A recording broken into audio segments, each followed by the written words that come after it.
I had been working at the gas station on the outskirts of town for a few months now. It was a quiet job, with not much excitement except for the occasional drunk customer or late-night trucker passing through. But one night, something happened that I will never forget. It was a stormy night, with heavy rain pounding against the windows and thunder rumbling in the distance. I was alone working the night shift as my coworker had called in sick. The atmosphere was tense, with the wind howling outside and the lights flickering intermittently. I was restocking the shelves when I heard the bell above the door jingle, signaling that a customer had entered. I looked up and saw a figure standing in the doorway, obscured by the darkness outside. The figure didn't move, just stood there silently, staring at me. Feeling a sense of unease, I walked over to the counter and waited for the person to approach. As they got closer, I could see that it was a man wearing a tattered coat and a hat pulled low over his eyes. He didn't say anything, just placed a few crumpled bills on the counter and mumbled something about filling up his tank. I took the money and rang up the purchase, all the while feeling a chill down my spine. I handed the man his change and watched as he walked out into the storm, disappearing into the darkness. Just as I was about to return to my duties, I heard a loud crash outside. I rushed to the window and peered out, my heart racing.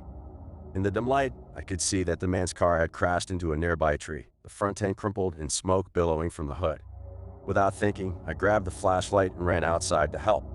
As I approached the car, I could see that the man was slumped over the steering wheel, unmoving. I tried to open the door, but it was jammed shut.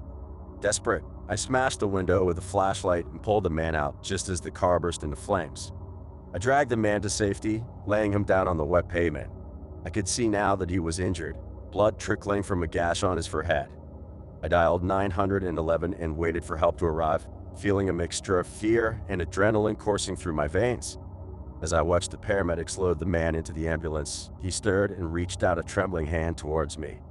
In a hoarse voice, he whispered, "Thank you, you saved my life." I stood there in shock, unable to comprehend what had just happened. The man was whisked away, leaving me standing alone in the rain, feeling a strange sense of foreboding. The next day, I heard on the news that the man had died in the hospital from his injuries. I couldn't shake the feeling that something sinister had been at play that night at the gas station. Weeks went by, and the memory of that night haunted me.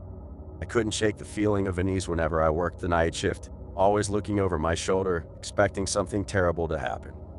One night, as I was closing up the gas station, I heard a soft voice behind me.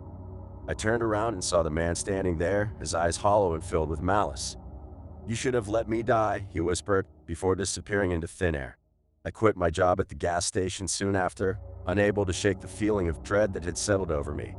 To this day, I still wonder what really happened that stormy night, and if the man who had crashed his car was just a figment of my imagination or something far more sinister.